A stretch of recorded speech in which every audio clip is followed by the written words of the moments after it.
با مقصد پر نمودن فضای اطلاعاتی کشور در جامعه ما رسانه‌های گوناگون فعالیت می‌نمایند. در این میان رادیو همچون یک رسانه اطلاع رسان و تفریح بخش میان اودیتوریا مقام و موقع شایسته داشته دارد. زیرا بدیل خود کار عمل مشغول شده میتوان الواتن رادیو گوش کرد. رادیو وطن در جامعه ما یکی از رسانه‌های پیشرفت و شنیدنی است که اینک از آغاز فعالیت آن 18 سال پر شد.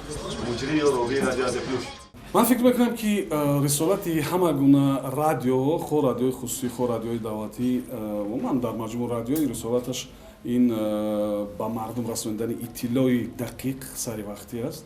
مردم را تامین کردن با اطلاع و خب پر کردن فضای اطلاعاتی کشور، رساندن خبر و معلومات، منفعت آوردن به مردم، خب و همزمان حمایت از منفعت‌های دولت و ملت است که فکر میکنم رادیوی وطن در طول 18 سال به نظر من که این رسالت خود رو اجرا میکنن.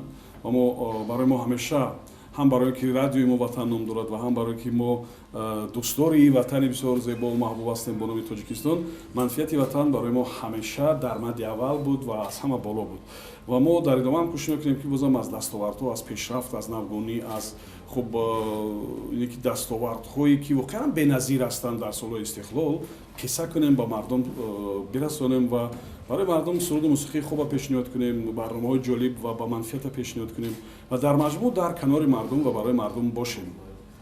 ضمن نواربرداری گروه جودی ما روزنامه‌نگاران از رسانه‌های کشور و شنوندگان آن با تبریکات کارمندان رادیو وطن آمده صمیمیت و محبت خود را نسبت به رادیو و کارمندان آن بیان می‌داشتند. اتفاق ژورنالیستان تاجیکستان نیز به این مناسبت راهبریت و کارمندان رادیو وطن را شادباش گفته فعالیت ایجادی آنها را در سمت تامین جامعه با اطلاع توسط تقدیم سپاسنامه و افتخارنامه‌ها قدردانی نمود.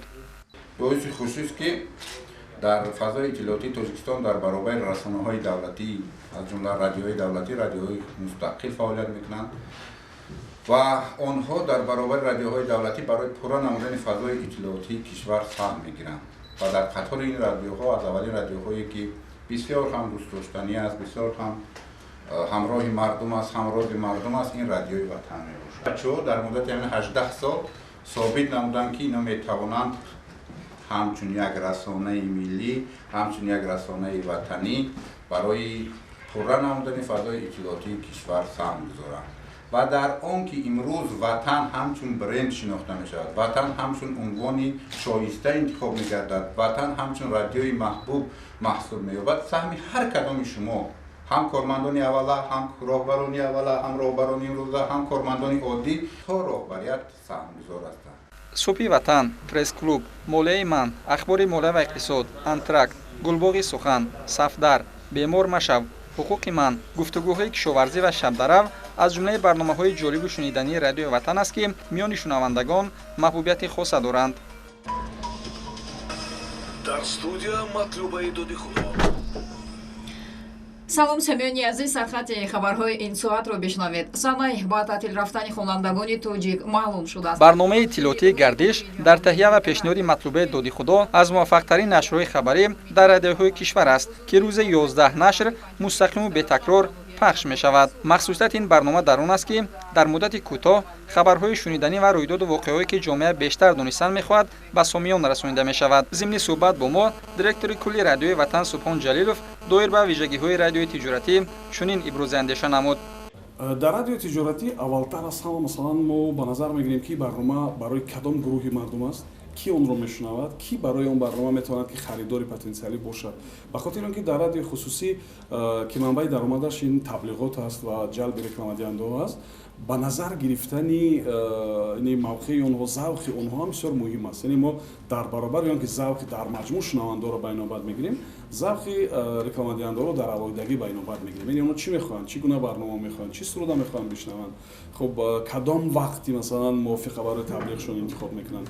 яъне мо ин чизаро ба инобат мегирем ва худи аудитория, худи мардум, яъне як мониторинги бисёр аҷоиб аст. мардум худаш интихоб мекунад ки чиро гӯш кунад ва вақте ки ягон лоиҳаро мо месозем дар эфир пешниҳод мекунем, зангҳои телефонӣ кам шудан, смсҳо кам шудан, ин маъниш ҳамин аст ки бояд чизеро иваз кард, яъне бояд дигар кард ки зангҳои телефонӣ зиёд шаванд ва он вақт нишони он аст ки таваҷҷӯҳ зиёд шуд ва яъне ки ин лоиҳаи шумо барои шунаванда мақбул аст.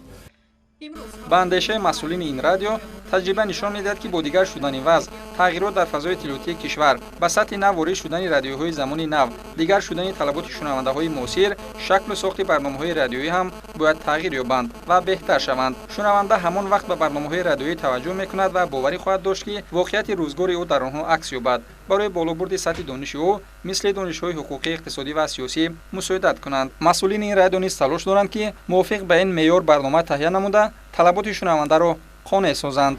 парвизи қурбон, умеди саъдулло, раҳими карим аз Шарқи озод махсус барои барномаи вақт.